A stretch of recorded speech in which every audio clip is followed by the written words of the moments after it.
I don't know how things are right now for journalists or for journalism uh, in the country, but a decade ago when I was a journalist, and I was a journalist for a very short time, a little less than 4 years.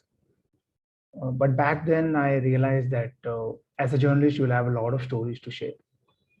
You'll have a lot of interesting stories to share because you end up uh, mingling with interesting people, influential people, and you get to know a lot. You get to learn a lot.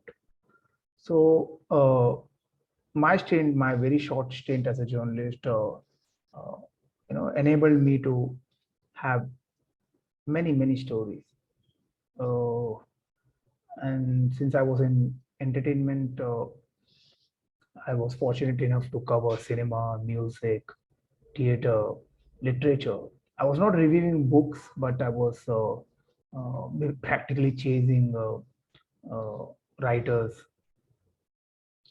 So during that phase when I was covering theater, I was supposed to interview Nasir Saab, and I showed up for his play where he was performing along with his son. And after the play ended, I quickly moved towards the green room, and I was waiting for him there.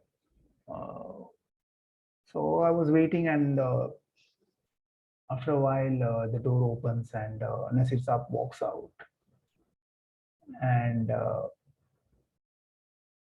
that was like a kind of a very awkward moment because in my head I was thinking, I was assuming that uh, he would take his own sweet time, after the play, and he'll interact with the audience, and then that is the usual. That's what I was thinking, and that's not what happened. So turns out it has been his ritual not to interact with the audience right after a performance because he wants, uh, at least he wanted that performance to stay with the audience until at least they reach home, or maybe for the next few days at least. And he didn't want to break that spell because the moment the play ends, the actor becomes, stops being an actor and he becomes a person, and then that spell is broken, and he didn't want that.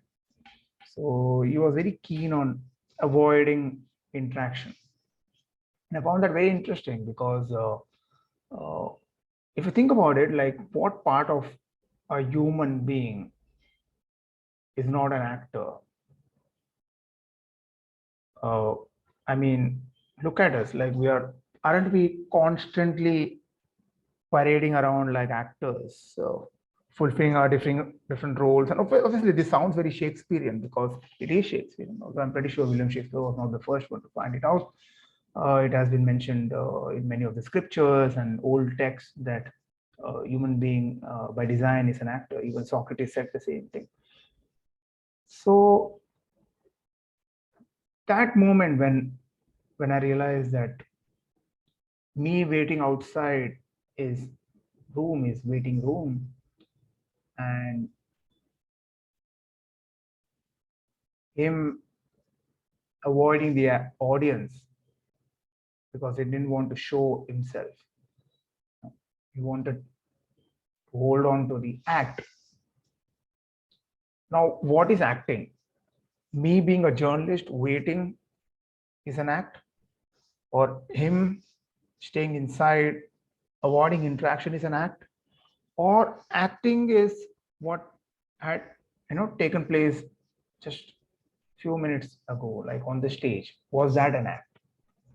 So if you really distill down every single aspect of human behavior, uh, it's pretty obvious that most of what we do is an act. To end this take on acting, uh, let me go back to what Amitabh Bachchan said when he was at the funeral of his father, Harivansh Rai Bachchan. And he later said that when he was standing there in front of the pyre, in front of the burning pyre, he was asking himself whether he was being a good son or was he just being an actor.